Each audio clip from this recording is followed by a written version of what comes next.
అమితమైన అభిమానాన్ని చాటుకున్న వైఎస్ఆర్సీపీ కార్యకర్తలు తమ అభిమాన నాయకుడు విజయం సాధించాలని కాలినడకన తిరుపతికి పయనం.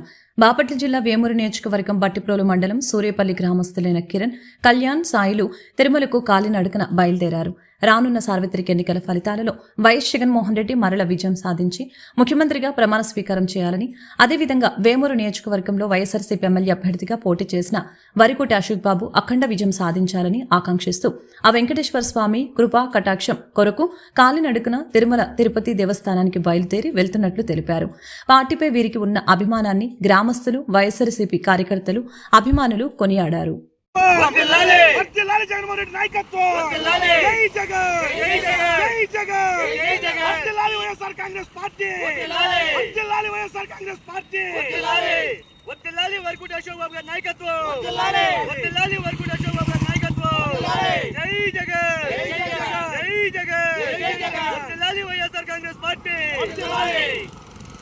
నా పేరు పేటేటి కిరణ్, అలాగే మా మిత్రుడు కర్రా కళ్యాణ్.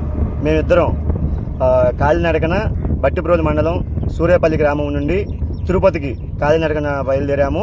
దీని యొక్క ముఖ్య ఉద్దేశం ఏమిటంటే, మొన్న జరిగిన సార్వత్రిక ఎన్నికల్లో జగన్మోహన్ రెడ్డి గారు 175కి 175 ఎమ్మెల్యే సీట్లు, ఎంపీ సీట్లు 25కి 25 గెలిచి జూన్ 4న ఆ జైకేతనం ఎగరవేయాలని, అలానే ఆంధ్రప్రదేశ్లో సంక్షేమ పథకాలు కొనసాగించాలని, ఆంధ్రప్రదేశ్ అభివృద్ధిని జగన్మోహన్ రెడ్డి గారితోనే సాధ్యమని, ఆయన అఖండ మెజార్టీతో గెలిచి మాలాంటి నిరుద్యోగులకి అండగా నిలబడాలని మేము వెంకటేశ్వర స్వామిని వేడుకోవడానికి బట్టిప్రోలు నుంచి కాలినడకన తిరుపతి బయలుదేరాము.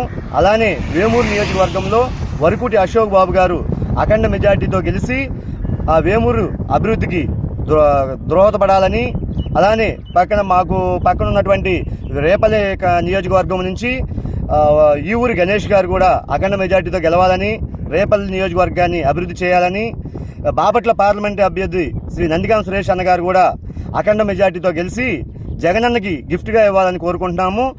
వీళ్ళ యొక్క ఘన విజయం కోసం మేము బట్టిప్రోలు నుంచి తిరుపతికి పాదయాత్రగా వెళ్తున్నాం, కాలినడకతో వెళ్తున్నాము.